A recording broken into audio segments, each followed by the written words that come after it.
So the next phase of our pre-program is an opportunity for you to hear from 3 different people whose stories are really inspirational because of the work that they've been able to do. It's a new thing that the National Alliance to End Homelessness is trying out called Transformational Talks. So it's my honor and privilege to introduce the first of 3. I want you to meet John Ashmen. He's the Executive Director of the Association of Gospel Rescue Missions. Very good. John.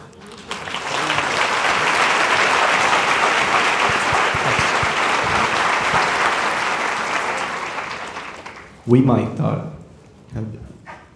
have been what you thought we were, but we're probably not what you think we are. That was supposed to be the voice of God. It didn't sound like God to me, but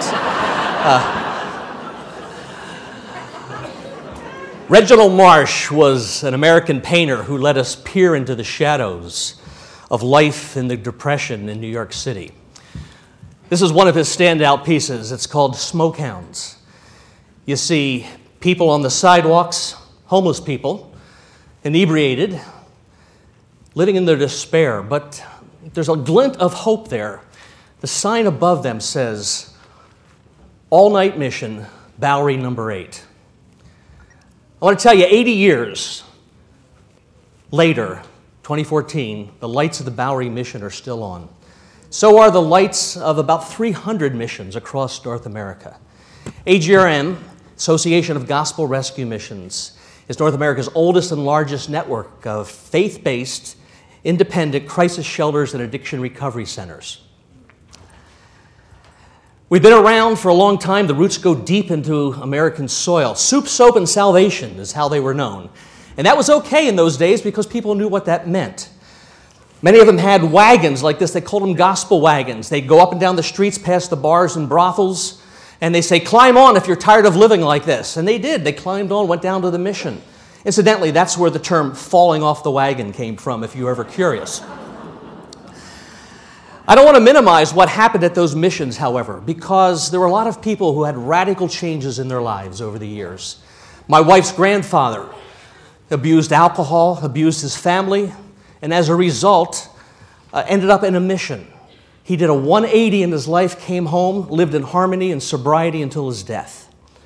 Another way missions were known over the years was 3 hots and a cot. Again, not very attractive, but they were there during the 30s for people who were dealing with all the issues of the Depression. They were there in the 40s for people who were also coming back from war, veterans who really didn't know how to re-engage with society. Some of the cots weren't that comfortable, it appears, but that's the way some of them were. Well, here we are, 2014, a very different day. Interestingly, I'm the first person in 100 years, literally, to run the Association of Gospel Rescue Missions who never ran a mission. That didn't make me too popular with all the long-timers when I came. But I looked at gospel missions, and as a Christian, I understood the mandate to welcome the stranger, but I didn't understand a lot of things that missions were doing, or the procedures, or the way things had to happen. My inspiration was a guy named John Thomas, who I followed around through the townships of South Africa and Cape Town, where he lived and worked among the poorest.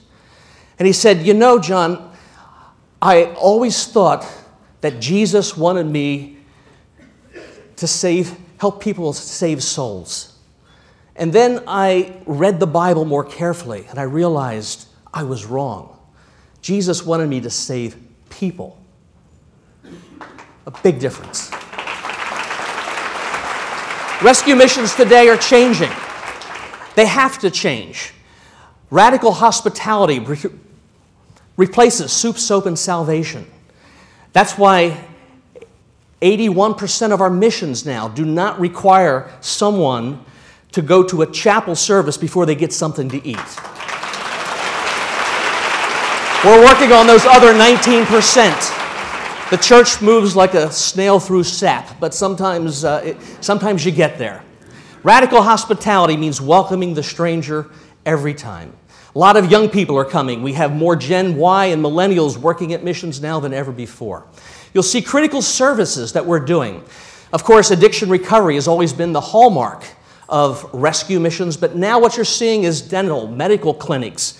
You're seeing youth programs. You're seeing daycare. We also have mobile units that go into the neighborhoods to help with legal issues, counseling, things of that nature. Food banks, food pantries, critical care, search and rescue for people on the darkest nights, even working with refugees. We're also trying to change the image of rescue missions, going to higher standards. Elton Trueblood said, "Pious shoddy is still shoddy." And we don't want to be known like that. So rescue missions are changing. We have standards of performance. We have best practices. And you might be saying, hey, the rescue mission in my city doesn't look like this. Well, you let me know, and we'll work with them, but we want to try to get most of them to that kind of place. Here's what I'm most excited about to tell you. We also decided we need to look at our perspectives. We need to have a broader perspective. I was tired of seeing the sound bit salvos being fired from the sidelines about housing first and about rapid rehousing. So we put together a task force. 2 months ago, we said, what do we really believe about these things that HUD is doing? And we surprised ourselves and came up with a lot of conclusions. There's copies of this if you want to see it on a table north of here somewhere now, and you can find it on our website. But we came up with 36 points that our board of directors vetted that says we believe that housing first and rapid rehousing makes sense and it works for a significant portion of the population. We said that we believe that if you are in a shelter, you are still homeless. And we want to get people out of shelters at rescue missions faster than we've ever done before. We've said that every single rescue mission needs to have a long-term housing strategy. A lot more things. We're still going to be about changing lives. That's what rescue missions are about. We want to be on the playing field, however. We're just going to come in through a different tunnel. And we are about new beginnings. We are also about helping people find jobs. We're also about helping people end homelessness. My board said to me the other day, what do you think success looks like? We have 300 rescue missions across North America. Does it mean we're going to have 350 next year? I said, is it possible that success would be next year we have 250?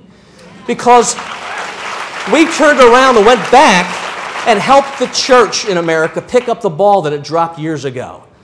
We need to be your conduit for the church. We want to do that. We want to help you end homelessness. On behalf of rescue missions across North America, thank you for what you do.